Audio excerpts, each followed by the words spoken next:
Hi guys, I just wanted to have a quick moan about finecast. I'm working on this guy for Detlef,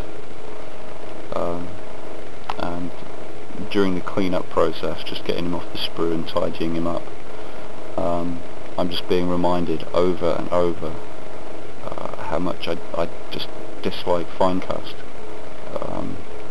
It's absolutely shocking. I mean, there's so many problems. It's unbelievable. Each one of them is only tiny and relatively easy to fix, but they just totally sort of ruin the overall effect of the miniature once you get close to it. I mean, as long as you're only going to stay, that far away from it, then what's the point getting all the detail on it in the first place? If you're going to put the detail on it, get it right. Bubbles all round his toe here. Almost every single one of the rivets has got a bubble in the end that just turns it into this sort of crater instead of a... There's one on the corner there that's a good example of it. I say almost every, it's probably about half of them, but yeah. Find something else. There's something that may be necessary for the casting process, but pisses me off to no end about these things, is that you find in these tiny little gaps, you see there between the elbow joint and the armour plate on his forearm, there's a tiny little bit in there that kind of bridges the two pieces. Now, that may be necessary, but my god, they're annoying. Trying to get those out and not damage the bits that are around it. Something else that's just ridiculous on this piece in particular is, I'm not sure if it's going to show up on here, but if you can see on the aquila on his breastplate, the tip of every single one of these feathers has got a bubble in it. Just, it's mind-blowing the level of just crappy quality control. This, I would never sell this model to anyone, just with the amount of bubbles that's in it. It's ridiculous. I can work with it, of course I can work with it, I can fix it, but I've already been sat here for literally hours trying to get this guy sourced out. It's almost like Games Workshop expect every gamer to be an expert modeler and sculptor, and it just bugs me to no end. The top of this piece, the Crozius arcanum, or Crux terminatus, that's the one. That's the Crozius. That's the Crux terminatus, I think. But the top of this here, just completely warped and distorted. I mean, I could theoretically pass that off as battle damage, but it's not good. It's really not good, especially not considering that Games Workshop expect us to pay a premium for these models, claiming that they're the best out there, and then deliver subpar quality materials, subpar quality moulding as well. I mean, the sculpts, yes, the sculpts are beautiful, they're absolutely fantastic, but the back of this, the barrel there, you can see every single one of those has got a bubble in it. They're not spent shell cases, it's ridiculous. They're not meant to be like that. They're not supposed to have a bubble in every single one. That's not the way it's meant to be.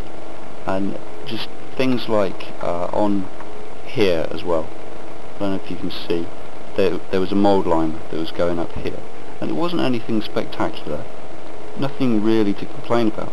The problem was that this whole chunk, this whole top section of his body had obviously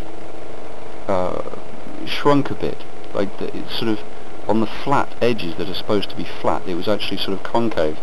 It had sort of contracted on itself in the middle, just ever so slightly, which meant that drawing a flat blade across it to try and smooth off the mould line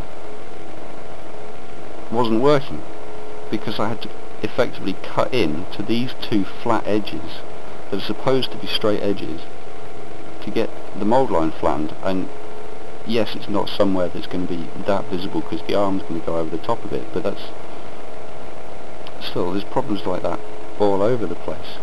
And I'm just trying to think now what other... oh, this piece annoyed me as well. I believe this goes over his head on the top of his arm, on top of his armour. But these spikes are a mess.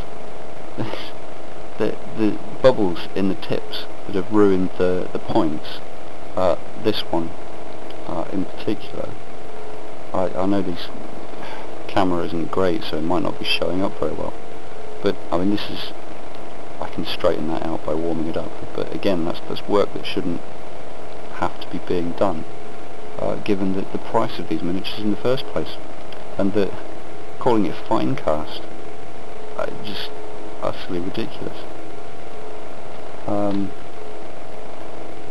I think that pretty much covers it, to be honest. There's not much else I can say about this guy. Yes, he looks good. Overall, as long as you keep your distance, but to make this guy look good close up, it's going to take a long time with green stuff. Green stuff, that's something else that pissed me off about Games Workshop as well. They've released this liquid green stuff. In itself, right, it could be a good thing. I'm not going to dispute that, but it just so happens to coincide with all of these bubbles and stuff problems with their finecast. And the liquid green stuff is ideal. I imagine, I haven't used it, but just because of what it is and what it can do, all these bubbles in these surfaces, quick splash of that liquid green stuff, it would go straight into those and fill them right up and be perfect for fixing them. Now, maybe it wasn't intentional, maybe it was accidental, maybe it is just a coincidence, but for Games Workshop to release something that we have to pay for, to fix things that we have to pay a premium for in the first place, instead of them fixing it themselves, just, it's ridiculous, and it annoyed me enough for me to make a video about it. So yeah, I'll stop there. I'll just give you a quick look at the I can't zoom while it's in there. No. Okay, so here's the extra base. I wanted to have a little bit more room to work with for doing this, giving it a bit more thematic element to it, just to dress it up a bit more as well.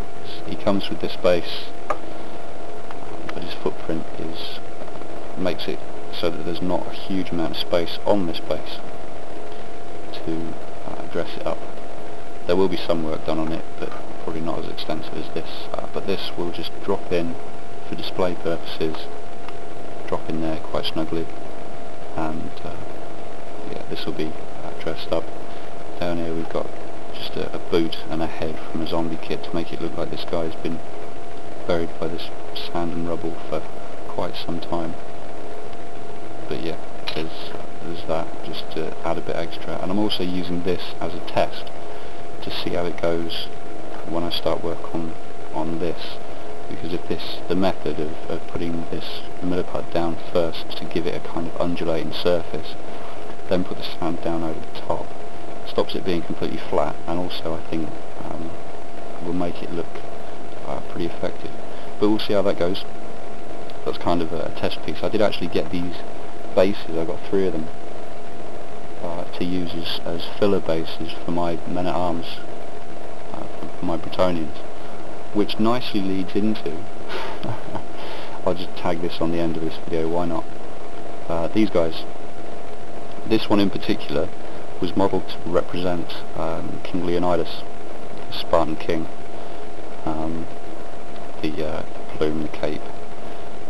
But yeah, I picked up some of these guys. These are ancient Athenian hoplites. I got a whole box of them there, 48 in a box. And what I'm going to be doing with these guys is proxying them for battle pilgrims and possibly men-at-arms if I'm not using them as battle pilgrims. But they're going to be, yeah, they're not going to have the plumes, they're not going to have the capes, they're not going to have the swords, they're just going to have the spears and shields, just to look a bit more rank and file, whereas this guy looks quite heroic. But yeah, this guy, he's going to be going in my cabinet. He's not going to be in quality unit. Yeah, so there's that as well, guys. And I guess that's it. That's all I wanted to say for now. So thanks for watching, and I'll get back to trying not to get too annoyed by this guy.